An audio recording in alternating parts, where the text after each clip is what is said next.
12월 27일 금요일 기도로 돕는 그 사랑 매일 묵상. 오늘은 시편 89편 9절에서 18절입니다. 9절을 보면 주께서 바다의 파도를 다스리시며 그 파도가 일어날 때에 잔잔하게 하시나이다.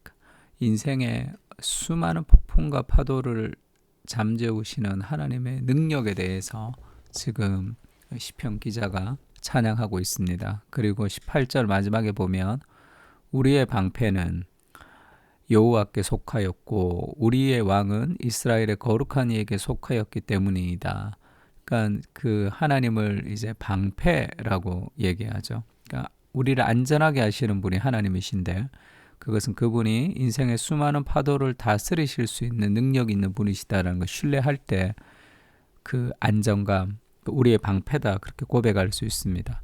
그래서 오늘은 18절에 우리의 방패는 여호와께 속하였고 라는 내용으로 좀 말씀을 나누려고 합니다.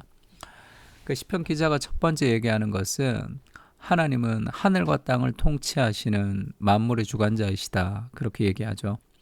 주께서 바다의 파도를 다스리신다. 그 폭풍 같은 바다의 파도가 너무 무섭지만 하나님이 그걸 다스리시고 그 파도가 일어날 때에 잔잔하게 하시는 능력 있는 분이시다. 주께서 라합을 죽임당한 자같이 깨뜨리시고 주의 원수를 주의 능력의 팔로 흩으셨나이다. 10절에서 이제 우리를 좀 헷갈리게 하는 게 라합이라는 이름인데 이때 라합은 여호수아에 나오는 그 여성인 라합이 아니에요. 그러면 지금 이상하죠. 라합이 죽임당한 자같이 깨뜨린다고 얘기했던 것. 그러니까 이제 고대의 이 바벨론이나 이런 나라의 그 괴물같이 이렇게 비유를 했는데 그것을 라합이라는 이름으로 표현을 했습니다. 그래서 성경에는 라합을 죽이고 라합을 깨뜨리고 라합을 멸망시킨다 이런 표현들이 나오는데 그것은 이 바벨론에 있는 그 바벨론과 그런 잘못된 나라들에 대한 대표를 라합이라는 괴물로 그렇게 표현을 했던 문학적인 방식을 얘기합니다. 그러니까 이때 라합은 사람이 아니에요. 그 강력했던 그 라합을 깨뜨리시고 원수를 흩으신다. 그러니까 하늘이 주의 것이요 땅도 주의 것이라 세계와 그 중에 충만한 것을 주께서 건설하셨나이다. 그러니까 우리가 하나님의 능력을 신뢰할 때 안정감을 가지는 이유가 하늘과 땅이 다 주의 것이죠. 하나님이 창조하신 세상에서 하나님의 만물의 주권자가 되신다는 것을 기억해야 됩니다.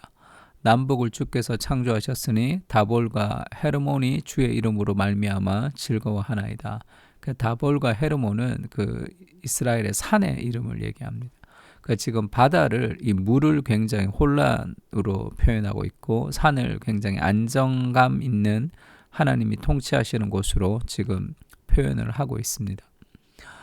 그래서 하나님이 만물의 주관자가 되셔서 우리가 안정감을 가지는데 문제는 우리 눈에 그렇게 보이지 않을 때가 있는 거죠.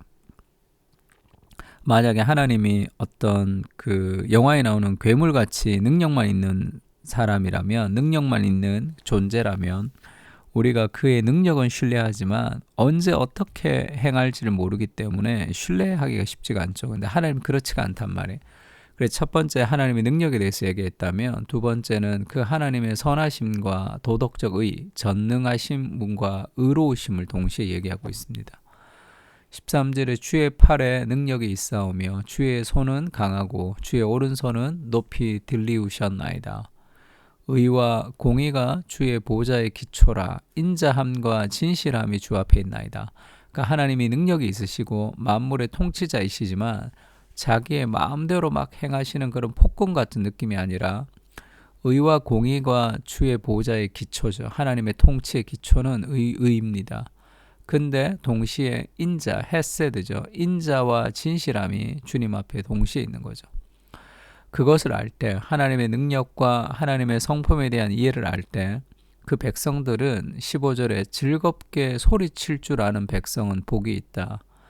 여호와여 그들이 주의 얼굴빛 안에 다니리로다. 하나님의 은혜의 바운더리 안에 하나님의 얼굴로 우리에게 보시는 그 공간 안에서 우리가 다니면서 그 안정감 가운데 즐겁게 소리친다는 거죠. 그러니까 사람들은 하나님의 능력이 있고 하나님이 선하신데 왜 이 땅에 고통이 있느냐 그렇게 묻는 사람들이 많이 있죠. 우리도 고통을 당할 때 그런 질문들을 하기도 합니다.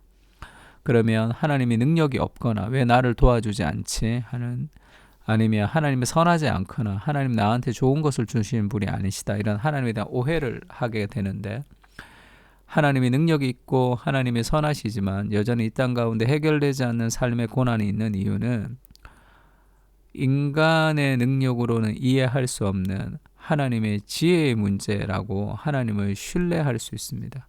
그 하나님을 우리가 이해하지 않지만 하나님을 신뢰할 수 있는데 그 신뢰의 기초는 그리스도의 십자가라고 얘기했죠. 자신의 목숨을 우리에게 내어주신 그분이 우리에게 행하시는 모든 것들이 우리가 보기에, 내 생각으로 판단하기에 하나님 나를 사랑하지 않는다든지 그리고 하나님의 능력이 없다든지 그 정도의 생각이 아니겠죠. 그래서 그리스도 십자가를 통해서 결국 내 뜻과는 다르지만 그 하나님의 능력을 신뢰하고 결국은 인생의 파도를 잠잠케 하시는 그 하나님을 우리가 믿음으로 견딜 수 있습니다. 그러니까 즐겁게 소리칠 수 있는 거죠. 그들은 종일 주의 이름 때문에 기뻐하며 주의 공의로 말미암아 높아지오니, 환경의 변화, 그 다음에 삶의 변화가 아니라 하나님의 이름으로 하나님이 함께 하심을 통해서, 그 환경보다 하나님이 더 크신 것을 통해서 우리가 하나님의 이름을 기뻐할 수 있는 거죠. 주는 그들의 힘의 영광이심이라, 우리의 뿔이 주의 은총으로 높아지오리니, 우리의 방패는 여호와께 속하였고 우리의 왕은 이스라엘의 거룩한 이에게 속하였기 때문이다. 그 하나님의 능력과 하나님의 성품에 대한 깊은 이해가 안정감을 주는 거죠. 우리 인생 가운데 여러 가지 인생의 폭풍이 있고 두려움이 있지만 우리가 그것을 해결하지 못하는 존재가 아니라 하나님이 우리와 함께 하셔서 그것들을 해결해 주실 것이라는 삶의 확신. 그럼에도 불구하고 오늘의 여러 가지 고통이 있는 이유는 이해할 수 없지만 하나님이 허락하신 내 삶 가운데 그 과정을 통해서 하나님이 행하실 일들이 있을 것이다. 이해할 수 없지만 하나님을 신뢰하는 과정으로 생각하면서 우리는 삶의 여러 가지 문제들에 대해서도 찬양하게 될 수 있습니다. 예수님이 큰 광풍이 일어날 때 예수님이 주무시고 계셨는데 바다더러 잠잠하라 고요하라 해서 바람과 바다를 그치게 하셨던 그 능력의 그리스도의 모습을 보여줍니다. 그러면서 왜 무서워하느냐 이렇게 얘기하죠. 왜 무서워하느냐? 그들이 무서워했던 이유가 바람과 파도의 강력함 때문이었죠. 근데 예수님이 그 바람과 파도를 잠잠케 하고 나니까 그들이 그 바람과 바다를 무서워했던 것과는 또 다른 무서움이 있죠. 그게 41절입니다. 그들이 심히 두려워하여 무서웠다는 거죠. 서로 말하되 그가 누구이기에 바람과 바다도 순종하는가 하였더라. 그러니까 더 큰 무서움, 이거는 경외죠. 경외. 그냥 공포가 아니라 예수 그리스도가 자신들이 생각했던 가장 무섭고 어찌할 수 없었던 삶의 풍랑을 잠재우시는 모습을 보면서 그리스도를 향한 경외가 높아진 거죠. 그가 누구이기에 바람과 바다도 순종하는가? 그러면 이 제자들의 잘못이 뭡니까? 바람과 바다보다 그리스도가 좀 더 약하다고 생각했던 거죠. 근데 바람과 바다도 순종하시는 그분이 우리와 함께 하시는구나 라는 그 믿음이 있었을 때 많이 두려워하지 않았겠죠. 예수님이 그 믿음을 요구하고 있습니다. 어찌하여 믿음이 없느냐 할 때 하나님의 전능하심, 그 능력 있는 온 우주를 창조하셨던 그 하나님께서 가장 선하게 내 인생을 인도하신다는 삶의 확신을 가질 때 우리는 여러 가지 풍랑을 견디며 살아갈 수 있는 힘을 공급받는 거죠. 즐겁게 소리칠 줄 아는 지혜로운 백성이 되게 하시고 그리스도께서 행하신 모든 것을 신뢰하며 살아가게 하여 주시옵소서. 하나님은 선하십니다. 내 인생에 가장 좋은 것을 허락해 주시는 분이십니다. 내가 보기에 좋지 않을 때조차도 가장 선한 것임을 믿고 신뢰하는 은혜를 허락해 주시옵소서. 나보다 더 지혜로우신 하나님의 선하심을 신뢰하며 오늘을 살아가게 해 주십시오. 아멘. 우리 시편을 가지고 함께 기도하겠습니다.